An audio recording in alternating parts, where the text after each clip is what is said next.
Greetings, this is Dslyecxi from the ARMA community group ShackTactical. In cooperation with Bohemia Interactive, I'm creating a series of videos to explain some of the basics of ARMA 3.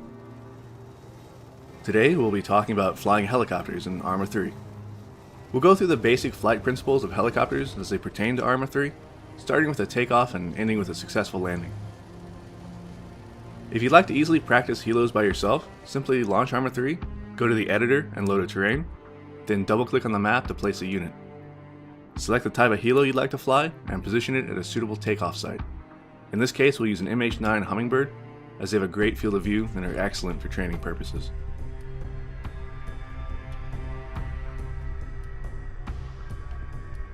Once you're in your helo, there are a few aspects of the interface you should familiarize yourself with. In the upper left, you have a panel that will show altitude in meters, speed in kilometers per hour, fuel remaining, as well as the damage states of different aircraft components. From top left to bottom right, these are your hull, engine, instruments, anti-torque, which is also known as your tail rotor, and your main rotor. Red indicates that a system is destroyed or close to it, while shades of yellow and orange indicate damage. To power on your helo, press your Q or Z key by default. These control what's known as a collective. In short, this makes you ascend or descend. Your helo will take a moment to spool up. When it's ready, tap your Q key a few times to come into a low-level hover. Hovering is a critical part of being a helicopter pilot. Not only will you need to be able to hold a hover from takeoff, you'll also need to know how to decelerate from normal flight into a hover to facilitate landing. Use your mouse for fine-grained control of pitch and low-speed yaw, while your W, A, S, and D keys will control more significant amounts of pitch and roll. X and C will act as your rudders, which allow you to do a level turn like so. You can fly just fine with only a mouse and keyboard. Joysticks and other peripherals are optional. If you'd like to improve your flying, there are two good ways to do it. The first is via a TrackIR head tracking device, which allows you to look around independent of your other flight controls, while the second is a set of rudder pedals to give you more fine-grained rudder control. Once you've established a decent hover, transition into forward flight by tilting the aircraft forward. The more you tip forward, the faster you'll accelerate, though you'll also begin to descend in altitude once you pitch too far. You can counter this by applying more collective via the Q key, or by raising your nose again. Raising the nose substantially will result in a climb, while lowering it will result in diving flight. Due to the airflow over the aircraft, you'll find that your tail rotor becomes less influential at high speeds. While you can still yaw somewhat, you'll no longer be able to do a full tail rotor turn until you've slowed back down again. Maneuvers at high speed will instead rely on banking the helo and using pitch to change direction. Your flight altitude will depend largely on the terrain, obstacles, and enemy threat in any given area. Helicopters are able to maintain extremely low-level flight with an experienced pilot. This can allow them to stay behind terrain or obstacles that mask them from enemy fire or observation. When flying low level, keep a sharp eye out for anything in your flight path. Power lines are nasty surprises, but you'll also be at risk of hitting poles, trees, and even particularly large rocks that happen to be in the way.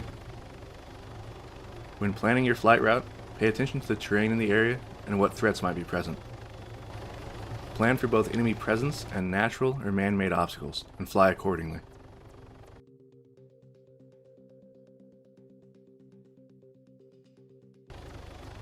As long as we're in the air, let's diverge for a bit to talk about some of the basic techniques for helicopter weapons employment. We'll use the AH-9 Pawnee for this. It's the same basic airframe as the MH-9, just with the troop-carrying benches replaced with miniguns and rockets.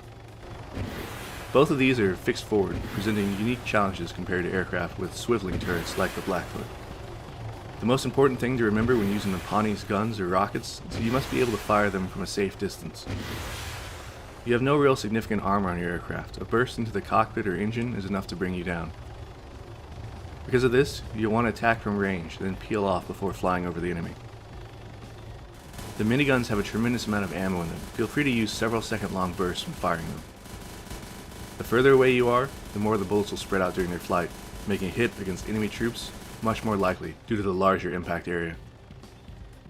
Rockets, on the other hand, should be fired sparingly. Be precise with them, and you'll find yourself doing far more damage in the end. A single rocket is enough to destroy any infantry target and potentially disable or destroy light vehicles.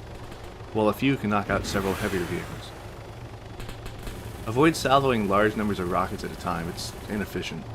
In short, don't get greedy. A cautious attack helo pilot is much more likely to make it out of a fight alive than one who takes unnecessary risks.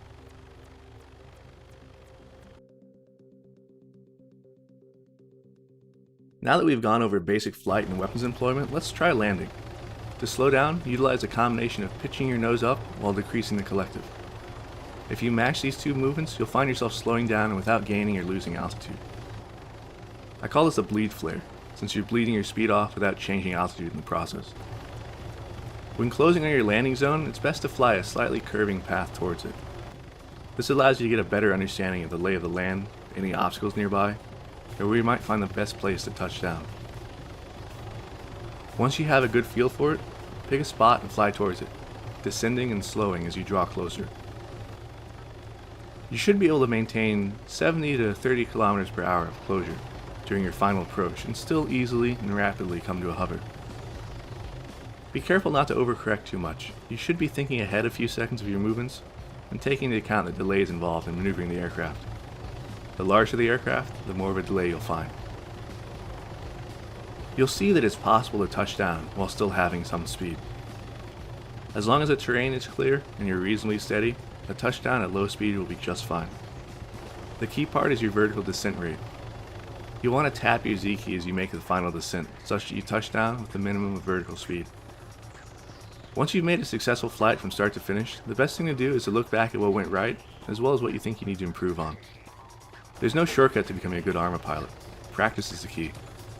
Start with the basics, work to refine them, and challenge yourself more and more as you gain proficiency. Ensure that you build upon solid fundamentals and don't rush too deeply, too quickly. Skill will come with time and practice. If you'd like more guidance on how to fly in ARMA, to include auto-rotation, coping with tail rotor loss, and various other topics, I'd recommend checking out my Art of Flight series, which you can find linked in my channel's playlist.